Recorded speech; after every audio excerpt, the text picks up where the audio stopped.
وبلغنا رسوله النبي الأمين القديم ونحن على ذلك من الشاهدين والشاكرين والحمد لله رب العالمين. آئیے باہر میں رحمت کی بارش ہو رہی ہے اور ابھی ہمارے حافظ قاری محمد تعلیم صاحب اشرفی آپ لوگوں کو سیراب کر رہے تھے. یہاں پہ بھی نور و رحمت کی بارش ہو رہی تھی.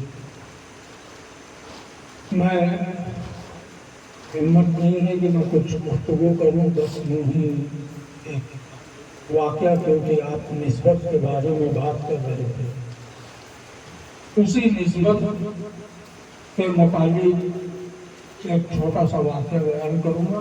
صلاۃ و سلام دو منٹ بات کریں گے.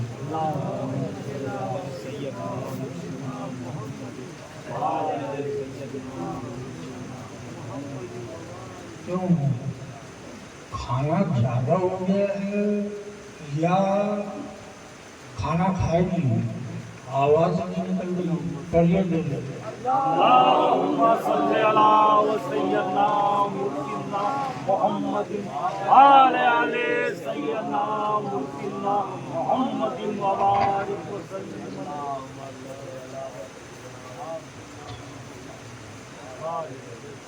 دیکھیے، درود شریف کی بہت بڑی فضیلت ہے.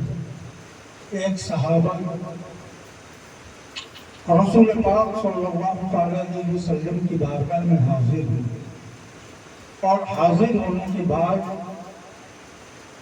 جب قدم بوس میں جب آپ بیٹھ گئے تو سرکار دو جہاں صلی اللہ علیہ وسلم یہ دریافت فرماتے ہیں کہ آج کل آپ کا معمول کیا ہے؟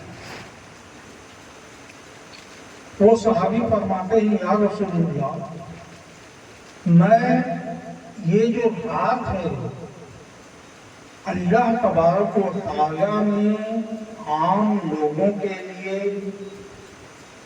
دنیا دار لوگوں کے لیے یہ سونے کے لیے بنایا ہے، لیکن جو اللہ کے مقرب جو بندے ہیں ان کے لیے یہ جو رات ہے، یہ رات جو ہے یار سے ملاقات کی ہوتی ہے.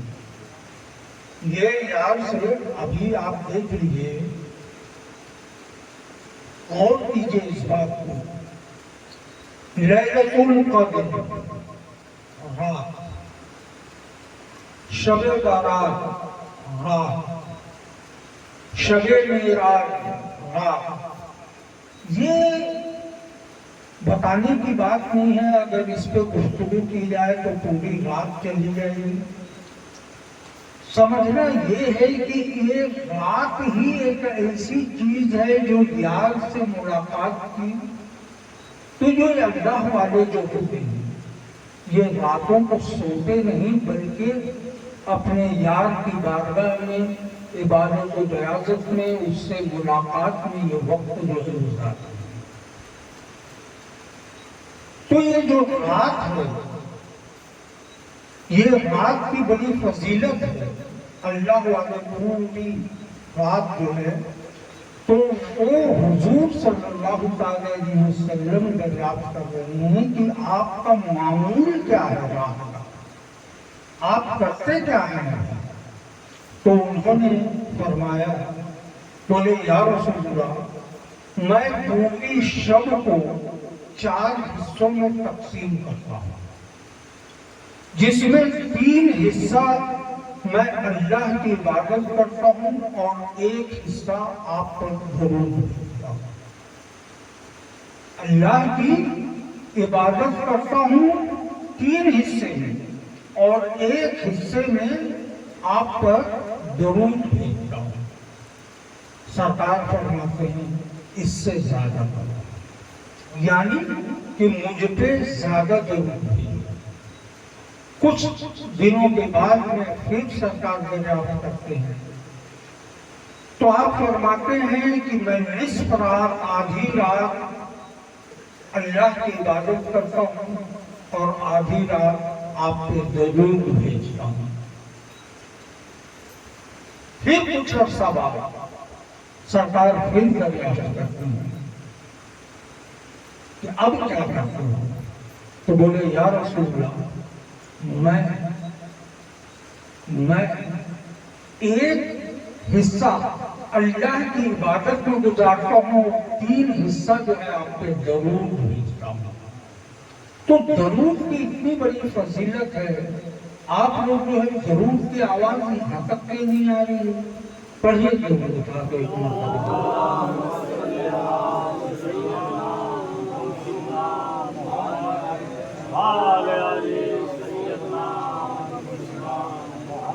صلاۃ و سلام علیک یا حبیبی یا رسول اللہ صلی اللہ تعالی علیہ وسلم۔ آپ کو معلوم ہونا چاہیے جس وقت میں حضرت عمر فاروق رضی اللہ تعالی عنہ حضور ایک مرتبہ تمام صحابیوں کو تعلیم و تربیت عطا فرما رہے تھے، اس وقت میں حضرت عمر فاروق رضی اللہ تعالی عنہ تشریف لائے۔ حضرت عمر فاروق رضی اللہ تعالی عنہ تشریف لائے، حضور دریافت کرتے ہیں جبکہ حضرت عمر فاروق رضی اللہ تعالی عنہ دویم خلیفہ ہیں۔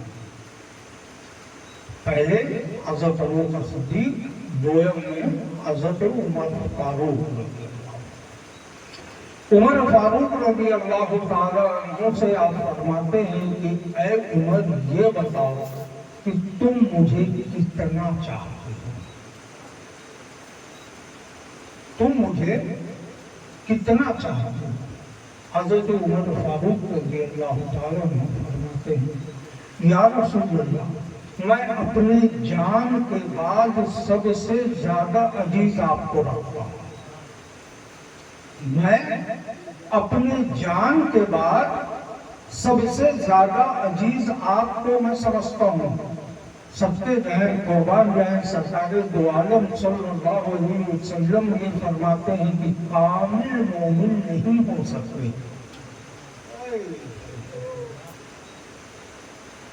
ذرا غور کہ جب تک تم مجھ سے اپنی جان سے زیادہ محبت نہیں کرتے تب تک مومن نہیں ہو سکتے۔ جنت، دوزخ، روزہ، نماز، حج، زکات جو بھی ہے وہ سب بعد میں، سب سے پہلے حضور کی محبت اپنی جان سے زیادہ نہیں ہوگی، مومن نہیں ہوگی، مومن نہیں ہو سکتی۔ تو اسی محبت کی بات میں ایک محبت کی داستان یاد آ گئی۔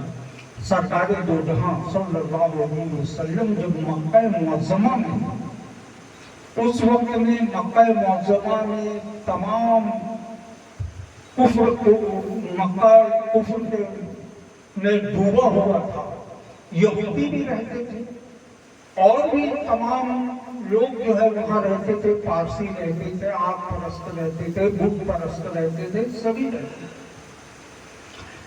اسی دور میں ایک لڑکا تھا جو یہودی تھا۔ رسول اکرم صلی اللہ علیہ وسلم پر جب نظر پڑی، جب ان پر نظر پڑی تو وہ ان سے محبت کر بیٹھا، اور محبت ایسی ٹوٹ کر کے محبت ہوئی، قریب نہیں گیا، بس یار کو دور سے دیکھتا تھا اور اسی سے دل کو تسکین مل جایا کرتی تھی۔ ہجرت کا وقت آ گیا، سرکار دو عالم صلی اللہ علیہ وسلم مکہ چھوڑ کر کے جب مدینہ چلے گئے، اب وہ یہودی لڑکا بے قرار رہنے لگا، کیونکہ یار کے درشن نہیں ہو رہے، یار کے دیدار نہیں ہو رہے، یار کے دیدار نہیں ہو رہے ہیں، دل بے قرار بے قرار، دل بے قرار۔ کب بے قرار ہوتا ہے دل؟ جب کسی سے یاری ہو جائے۔ میں بے قرار نہ تھا، میں بے قرار نہ تھا، کب؟ جب تک کہ یاری نہ تھی، جب یاری ہو گئی تب جو ہے بے قراری آ گئی، اور جب تک کہ بے قراری نہیں آئے گی تب تک کہ مومن کامل نہیں ہو حضور کے قول کے مطابق۔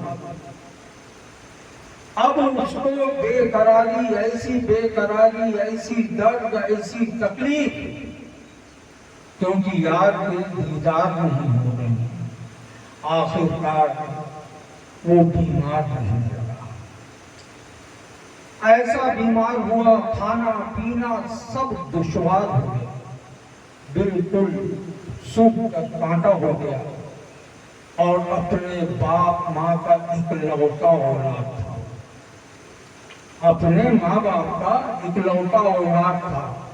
باپ بہت کوشش کیا کہ کسی بھی صورت سے اس کا علاج ہو، ڈاکٹر، طبیب، پھونکنے جھاڑنے والے تمام اوجا دنیا سب کے پاس میں لے کر کے گیا، لیکن کہیں جو ہے فائدہ نہیں ہوا، حتیٰ کہ مرض الموت کے قریب پہنچ گیا۔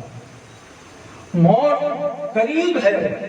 ایک دن جو ہے اپنے باپ سے بولتا ہے، بولتا ہے باپ اب میں اس دنیا سے جانے والا ہوں، اب میں اس دنیا سے جانے والا ہوں، اور جو مرنے والا ہوتا ہے اس کی آخری خواہش سبھی پورا کرتے ہیں، کیا تم میری آخری خواہش پوری کرو گے؟ باپ بولتا ہے بول بیٹا تو چاہتا کیا ہے؟ میں تیری ہر خواہش پورا کرنے کو تیار ہوں۔ تو کہے سنو، میں جس سے محبت کرتا ہوں، میں جس سے محبت کرتا ہوں، بس اس کا ایک مرتبہ دیدار کرا دو، میری خواہش ہے۔ بولے کہ بول بیٹا کس سے محبت کرتا ہے؟ پیسہ والا، پاور والا، طاقت والا، سبھی کچھ تھا وہ۔ بولے میں جس سے تو محبت کرتا ہے میں اسے اٹھوا لوں گا، لے آؤں گا تیرے پاس، تو بول تو صحیح۔ بولے کہ باپ ناراض نہیں ہونا، تو ہے تو بول تو کس سے محبت ہے؟ تو بولے کہ جو مسلمانوں کے جو نبی ہیں میں ان سے دل دے بیٹھا ہوں، میں ان سے محبت کر بیٹھا ہوں۔ بولے کہ بیٹا تجھ کو محبت کرنے کے لیے اور کوئی نہیں ملا؟ بولے کہ ابا جان کہ محبت کرتی نہیں جاتی، محبت ہو جاتی ہے، بس میں نے دیکھا نظر چار ہوئی اور محبت ہو گئی، میں کیا کروں؟ میں نے محبت کی نہیں ہے، محبت ہو گئی،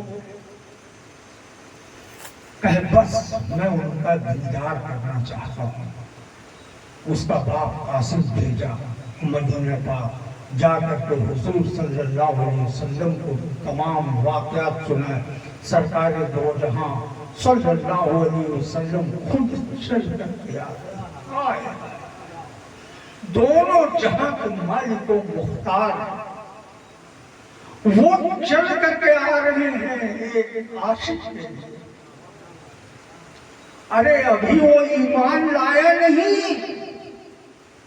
نکتے کی بات تو یہ ہے کہ یہودی ہے، ایمان لایا نہیں، بس حضور نے سنا کہ کوئی میرا عاشق ہے، چلے جیسے پہنچے بستر کے قریب جب پہنچے تو باپ بولتا ہے ہچکی لگی ہوئی ہے، باپ بولتا ہے بیٹا آنکھیں کھول تیرا یار سامنے ہے۔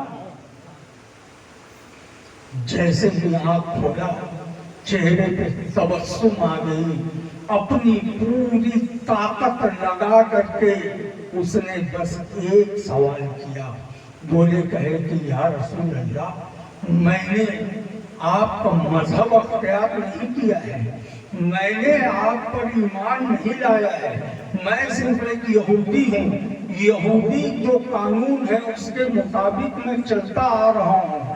اے رسول پاک یہ بتائیے کہ میں نے آپ سے محبت سے کی ہے، نہ میں نے آپ کے مذہب کے مطابق نماز نہیں پڑھا ہے، آپ کے مذہب کے مطابق میں نے روزہ نہیں رکھا ہے، میں نے زکوٰۃ نہیں دی ہے، میں نے کلمہ نہیں پڑھا ہے، میں نے حج نہیں کیا ہے۔ یا رسول اللہ، میں نے آپ سے صرف محبت کی ہے، آپ ذرا یہ تو بتا دیجئے، آپ ذرا یہ تو بتا دیجئے کہ اس محبت کا صلہ مجھ کو کیا ملے گا،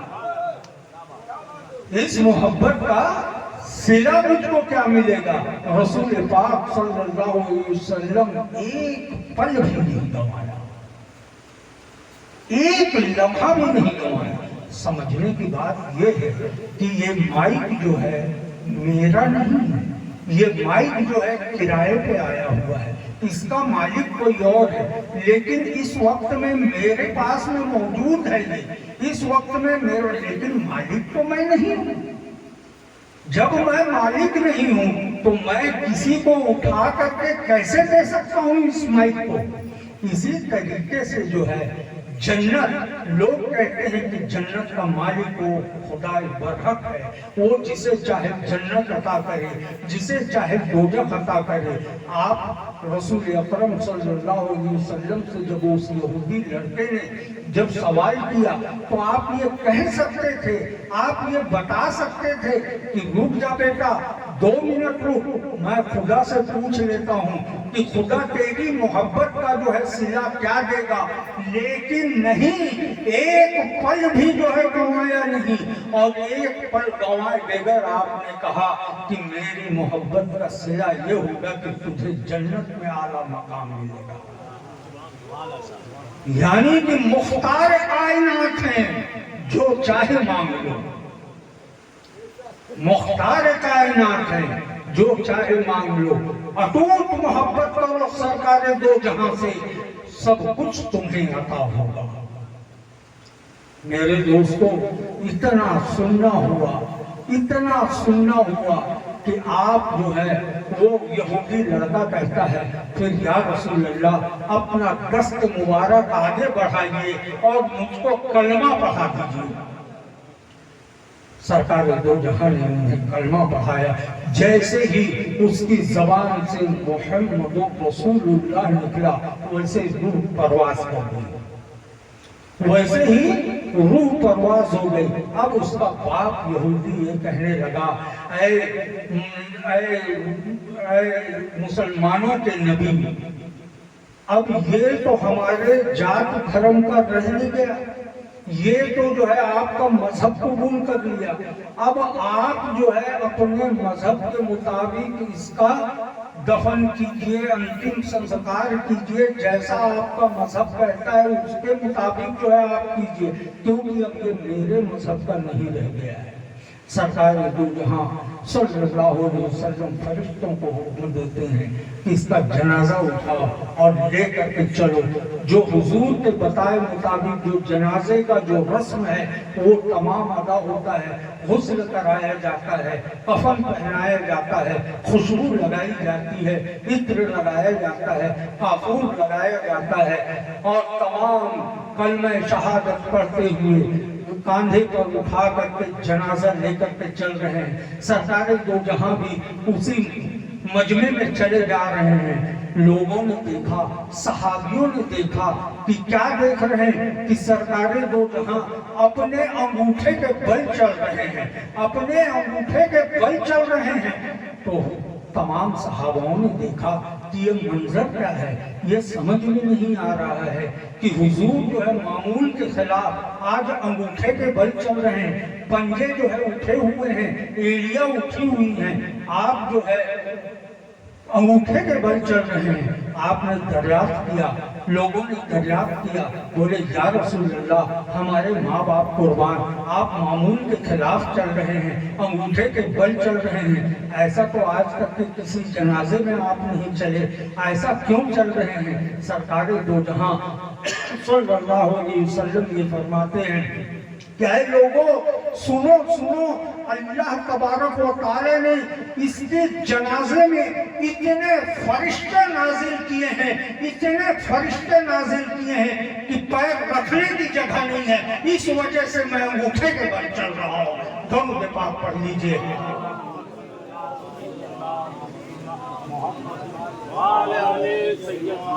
یہ ہے محبت، یہ ہے محبت۔ ذرا غور کیجیے کہ وہ ایک وقت کا نماز نہیں پڑھا، ایک وقت کا بھی نہیں پڑھا، نہ اس نے زکات دی، نہ روزہ رکھا۔ 30 دن تو بہت دور کی بات ہے، ایک دن بھی روزہ نہیں رکھا، صرف اس نے جو ہے محبت کی ہے، محبت کا صلہ یہ ملا ہے اس کو۔ اللہ تبارک و تعالیٰ انہی کے صدقے و طفیل میں ہمیں بھی جو ہے سرکار سے محبت کی توفیق عطا فرمائے، ان کی محبت کا صدقہ ہمیں مل جائے۔ حضرت یحییٰ منیری رضی اللہ تعالیٰ عنہ جو بنگال کے، جو بہار کے جو ہے مالک و مختار ہیں، حضرت یحییٰ منیری، حضرت یحییٰ منیری کہتے ہیں اے بھائی، اس محبت کی ایک چنگاری اگر تمہیں کہیں نظر آ جائے تو اسے حاصل کر لو۔ حضرت یحییٰ منیری یہ کہتے ہیں کہ اے لوگوں، یہ محبت وہ محبت کی آگ ایسی آگ ہوتی ہے جو عاشقوں کے دل میں جو پھڑکتی ہے، وہ آگ ایسی آگ ہے۔ دیکھیے جنت اور دوزخ، رب نے دو چیز بنایا ہے، جنت انعام ہے، جہنم عذاب ہے۔ جہنم میں طرح طرح کے عذاب ہیں، جو بدکاریاں کرتا ہے اس کو جہنم ملتا ہے، جو ریاکاری کرتا ہے جہنم ملتا ہے، تمام برائیوں جو کرنے والے ہیں ان کو جو ہے جہنم ملتا ہے۔ اور لیکن میرے دوستو، جہنم کو سزا دینے کے لیے کیا ہے؟ اگر جہنم کو سزا دینا ہو، یحییٰ منیری کہتے ہیں کہ اگر اللہ تبارک و تعالیٰ اگر جہنم کو اگر سزا دینا چاہے تو وہ آگ جو جہنم ہے اس میں خود آگ بھڑک رہی ہے، اس میں خود آگ بھڑک رہی ہے۔ لیکن اگر جہنم کو سزا دینا ہو تو اللہ تبارک و تعالیٰ عاشقوں کے دل میں جو بھڑکتی ہوئی آگ ہے اس آگ کو جو ہے اس جہنم پہ ڈال دیتا ہے، جہنم خاک ہو جائے گی۔ حضرت یحییٰ منیری ہی فرماتے ہیں کہ اے لوگوں، یہ عاشقوں کے قلب کی آگ ہے کہ اس آگ پہ اگر تمام سمندر کو پلٹ دیے جائیں، اس آتش پہ پلٹ دیے جائیں تو تمام کے تمام جو پانی ہے سمندر کا، 7 سمندر کا پانی، وہ تمام کے تمام بھاپ بن کر کے ہو جائیں گے۔ یہ ہوتے ہیں عاشق۔ اسی طریقے سے خواجہ غریب نواز جب ہندوستان تشریف لے کر کے آئے، ہندوستان میں جب اجمیر پاک میں رہے، وہاں پہ بھی ایک غیر مسلم لڑکا، اس نے جو ہے حضرت غریب نواز کو آتے جاتے ہوئے دیکھا کرتا تھا۔ جب بھی دیکھتا تھا تو وہ روتے رہتے تھے، ان کے آنکھوں سے آنسو بہا کرتا تھا، ہچکیاں بند جاتی تھی ان کی۔ اپنی ماں سے بولتا ہے، وہ نے کہے کہ ماں، یہ مسلمانوں کا جو دھرم گرو ہے یہ کیوں روتا ہے؟ میرے کچھ سمجھ میں نہیں آتا، میں آتے جاتے دیکھتا ہوں یہ روتے ہی رہتے ہیں۔ بولے کہ بیٹا مجھ کو کیا معلوم، انہیں سے پوچھیں، انہیں سے پوچھیں۔ جب وہ گیا وہاں جا کر کے بولا ہے مسلمانوں کے گرو، یہ تو بتائیے، میں جب بھی دیکھتا ہوں آپ مجھے روتے ہوئے نظر آتے ہو، آپ اتنا روتے کیوں ہو؟ اگر میں کوئی آپ کی جو ہے پریشانی حل کر سکوں تو میں اپنے آپ کو بڑا قسمت والا پاؤں گا، آپ بتائیے تو کہ آپ روتے کیوں ہیں؟ بولے کہے بیٹا تم نہیں سمجھ پائے گا۔ بولے نہیں، آپ بتائیے تو صحیح۔ تو کہے مجھ کو محبت ہے اس لیے میں روتا ہوں، مجھ کو محبت ہے اس لیے میں روتا ہوں۔ بولے کہے محبت میں بھی کوئی روتا ہے کیا؟ بولے کہے ہاں بیٹا، محبت میں ہی تو رویا جاتا ہے، یار کا نام آتے ہی آنکھوں سے آنسو بہنے لگتا ہے۔ بولے کہے میرا یار یہاں سے کوسوں دور ہے، میں اس سے جدا ہو کر کے اسی کے حکم سے ہندوستان آ گیا ہوں، جب اس کی یاد جو ہے پڑ پاتی ہے تو آنکھوں سے آنسو جاری ہو جاتے ہیں، اس لیے میں روتا ہوں۔ بولے کہے کہ یہ رونا مجھے بھی سکھا دو، بولے یہ رونا مجھے بھی سکھا دو۔ بولے کہے بیٹا نہیں، یہ ایسا نہیں ہو سکتا۔ بولے نہیں، مجھ کو بھی رونا ہے۔ تو بولے کہے ٹھیک ہے، تو میرے پاس آیا کر۔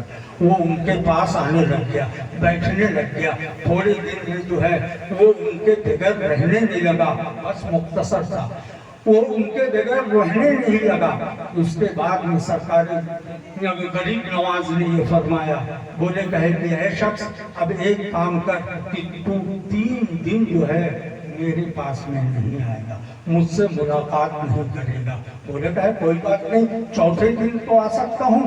بولے کہے ہاں پھر آ جانا۔ جب وہ چلا گیا، جانے کے بعد میں دن بھر کسی بھی صورت سے اروٹ کروٹ لیے کر کے جو ہے گزارا، رات ہوئی بے چین ہو گیا، یار کے دیدار نہیں ہوئے ہیں، یار سے گفتگو نہیں ہوئی ہے، یار کے پاس نہیں گیا ہے، پریشان ہو گیا۔ وہ پریشان ہونے کے بعد میں رات لے کر کے گزری، صبح ہوا اپنی ماں کو بھیجتا ہے کہ جا وہ مسلمانوں کے گرو کے پاس میں اور ان سے بول کہ وہ مجھ کو بلا لیں، اب ان کے بغیر جو ہے میں نہیں رہ سکتا، ان کے بغیر اب میں نہیں رہ سکتا۔ وہ 3 دن کا بولے ہیں، ایک دن میں نے جہنم کے جیسا گزارا ہے، اب وہ مجھ کو بلوا لے۔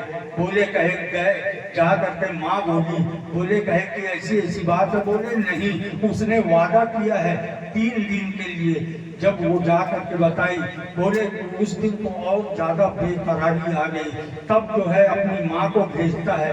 بولے کہے آج جا کر کے بول دے، یا تو وہ مجھ کو بلا لے یا تو آج میں خودکشی کر لوں گا، میں خودکشی کر لوں گا، اب ان کے بغیر جو ہے میرا کوئی چارہ نہیں ہے۔ اتنا سننا ہوا کہ حضور غریب نواز نے جو ہے بلوایا، جیسے ہی وہ آئے قدموں میں گر پڑے، آنکھوں سے آنسو جاری ہے، غریب نواز کی آنکھوں سے آنسو جاری ہے، نہ سلام ہے نہ کلام ہے، نہ ادھر سے کوئی بات ہے نہ ادھر سے کوئی بات ہے، بس قدموں میں سر ہے اس کا، ادھر بھی آنکھوں سے آنسو جاری ہے، ادھر بھی آنکھوں سے آنسو جاری ہے۔ کافی دیر کے بعد میں جو ہے غریب نواز نے اسے اٹھایا، بولے کہے کیسے گزری؟ بولے میرے سمجھ میں آ گیا ہے کہ رونا کیسے آتا ہے، مجھ کو آپ نے رونا سکھا دیا ہے، آپ کے بغیر اب میں نہیں رہ سکتا۔ بولے کہے کہ بیٹا رات میں کھانا کھایا تھا؟ بولے کہے نہیں کھایا تھا۔ غریب نواز نے کہا میں نے بھی نہیں کھایا تھا۔ کہے رات تو نے سویا تھا؟ کہے نہیں، کروٹوں میں نے جو ہے گزارا ہے رات۔ بولے کہے ادھر بھی وہی حال تھا۔ تو میرے دوستو کی محبت کرو، اتنی محبت کرو کہ وہ تمہارے بغیر نہ رہ سکے، تم ان کے بغیر نہ رہ سکو، تب تو محبت کامیاب ہے اور اسی میں نجات ہے۔ وآخر دعوانا الحمدللہ رب العالمین۔ آئیے کھڑے ہو کر کے بارگاہ رسالت مآب صلی اللہ علیہ وسلم نے صلاۃ و سلام کا نذرانہ عقیدت پیش کریں۔